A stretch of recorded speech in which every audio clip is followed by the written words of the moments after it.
विधानसभा चुनाव में कांग्रेस की बड़ी हार के बाद मध्य प्रदेश में कई बड़े नेता सवाल करने लगे हैं कि अब आत्ममंथन का समय है पार्टी के लिए, मगर आत्ममंथन किस चीज़ पे हो। लोग ईवीएम पे सवाल उठा रहे हैं, कुछ बड़े नेता खासकर दिग्विजय सिंह, कुछ और लोग, मगर साथ ही साथ कुछ और वरिष्ठ कांग्रेस के नेता हैं। हमें साथ हैं रावगढ़ के पूर्व विधायक लक्ष्मण सिंह जी। लक्ष्मण सिंह जी, जिस तरीके से बात हो जा रही है कि अब कांग्रेस अपनी हार का ठीकरा फिर ईवीएम पे फोड़ रही है, आपको क्या लग रहा है? कुछ और बातें भी हैं क्या? देखिए, इसमें क्या है, मैंने पहले भी कहा है, आज भी कह रहा हूँ और आगे भी कहता रहूँगा। मुख्य कारण जो है, ये बहुत सारा पैसा, काला धन ये चुनाव में खर्च करते हैं और आखिरी एक हफ्ते में खर्च करते हैं। उसमें ये हमारे पोलिंग एजेंट्स तक को ख़रीद लेते हैं। वो बेचारे, उनकी गलती नहीं है, सबको पैसे की ज़रूरत होती है और गांव में आप जानते हैं कोई बहुत अमीर लोग नहीं होते हैं। तो एक तो वो, दूसरा ये जानबूझकर गरीबों को काम नहीं देते हैं, मजदूरों को गांव में काम नहीं देते हैं। मनरेगा की रेट बढ़ाई नहीं इनने, 200 180 रुपये आज भी है। अगर वो 500 रुपया कर देंगे तो मजदूर को पैसे की दिक्कत नहीं आएगी। ये उनको गरीब बनाकर रखते हैं, जिससे कि चुनाव के कुछ दिनों पहले थोड़ा पैसा डाल के उनके वोट ले लें, और यही वो हर बार कर रहे हैं। और ये शिक्षित नहीं करते हैं गांव में। आप देखिए, गांव के सरकारी स्कूल की हालत देखिए, पढ़ाई लिखाई कुछ नहीं है। इस सब के बावजूद कांग्रेस संगठन पे आप क्या सोच रहे हैं? कांग्रेस संगठन क्या उस हालत में था कि बीजेपी का मुकाबला कर पाता? संगठन और कांग्रेस पार्टी को एक काले धन के खिलाफ अभियान चलाना चाहिए। हम क्यों चुप रहते हैं, मैं समझ नहीं आता। जब ईडी जगह जगह रेड मार रही है, तो चुनाव में ईडी कहाँ थी? एक विधानसभा में 10-10 करोड़ रुपया, 15-15, 20-20 करोड़ रुपया खर्च किया इन लोगों ने। मैंने तो पकड़ा है उनको कैश बांटते हुए, थाने ले गए, हरियाणा से लोग आए थे, लेकिन कुछ नहीं। न चुनाव आयोग ने कुछ किया, ना उसने थाने में रिपोर्ट दर्ज की, उनको छोड़ दिया, भग गए वो। ये हर जगह हुआ है। तो आपको लगता है कांग्रेस संगठन मुकाबले में था बीजेपी के, अब क्या किया जाना चाहिए? ये जो इश्यूज़ मैं बता रहा हूँ, आप इनको एड्रेस करिए। ईवीएम कब तक करते रहेंगे? कोई सुनने वाला नहीं है आपका। दूसरा, अगर ईवीएम में प्रॉब्लम थी तो कोर्ट में क्यों नहीं गए? कोर्ट में जाइए, अभी जाइए, चलिए।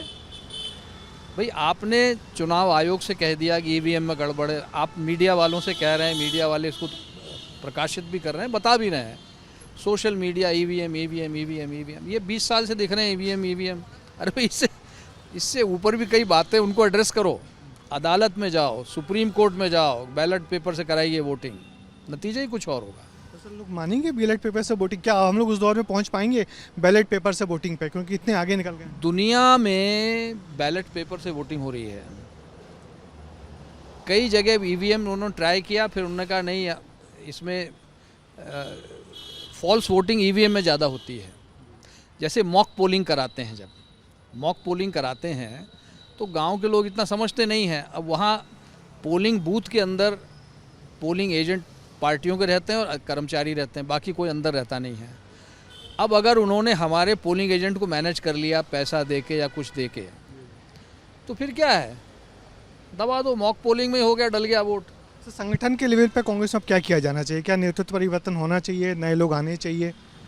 संगठन कोई भी पार्टी का हो, उसको ये मालूम होना चाहिए कि वोटिंग के दिन वोट कैसे हमको जागरूक होकर डलवाना है, और पोलिंग एजेंट्स की ट्रेनिंग शुरू से दो। पोलिंग एजेंट ऐसे बनाओ जो प्रभावित ना हो। कई जगह तो पोलिंग एजेंटों को डराया धमकाया जाता है, भगा दिया जाता है, धमकी दी जाती है। हम लोग उनको एड्रेस नहीं करते हैं। हमारा पोलिंग एजेंट जो होता है वो गांव का होता है, गांव में उनको रहना है। अब वहाँ कुछ दादा लोग आके उनको डरा देंगे तो वो बेचारे, वो क्या, हम तो उनको बचाने नहीं जा। अच्छा, चुनाव के बाद भी कोई शिकायत आती है कि हमारे कार्यकर्ता को डराया धमकाया, हम लोग उसको एड्रेस नहीं करते हैं। हमें खड़े रहना चाहिए उसके साथ, कैसे डराया धमकाया। सर, अब कांग्रेस के सामने बड़ी चुनौती है, इतनी करारी हार मिली है, बड़े बड़े नेता हार गए हैं, तो अब क्या किया जाना चाहिए? देखिए, नीचे जाके ग्रास रूट पे आप काम करिए। दिल्ली की दौड़ बंद करिए। दिल्ली की दौड़ में कुछ नहीं रखा है। अभी भी हम उम्मीद कर रहे थे कि हमारे पार्टी के सब सीनियर लोग बैठ के एक एक विधानसभा पे डिस्कस करेंगे। 1 घंटे बैठे, सब गायब। वो भी 4-5 लोगों को बोलने का मौका दिया, बाकी सब रह गए। आप एक एक विधानसभा के उम्मीदवार से जीता हो चाहे हारा हो, बैठ के बात करिए। आपके पास समय नहीं है, दिल्ली जाना है, दिल्ली बम्बई जाना है, अमेरिका जाना है, लंदन जाना है, तो जाओ। ऐसे काम नहीं चलने वाला है। तो लगता है सर नए नेतृत्व आना चाहिए, अब मध्य प्रदेश में बदलाव होना चाहिए। नहीं, बदलाव आए या ना आए वो पार्टी तय करे, लेकिन काम करने की प्रणाली बदलो। जो हारे उनसे 1 to 1 तो करो, 1 to 1 तो करो, वो भी नहीं। तो जाओ जहाँ जाना है। बहुत बहुत शुक्रिया आपका। ये थे लक्ष्मण सिंह जी, कांग्रेस के वरिष्ठ नेता और दिग्विजय सिंह जी के भाई, जो कह रहे हैं कि अब वक्त आ गया है कि कांग्रेस संगठन को वक्त देना जरूरी है। जो भी बड़ा लीडर हो, और ईवीएम पे रोने से कुछ नहीं होगा, उससे बात और आगे बढ़नी चाहिए। कैमरामैन होमेन के साथ विजय शाद, न्यूज़ भोपाल।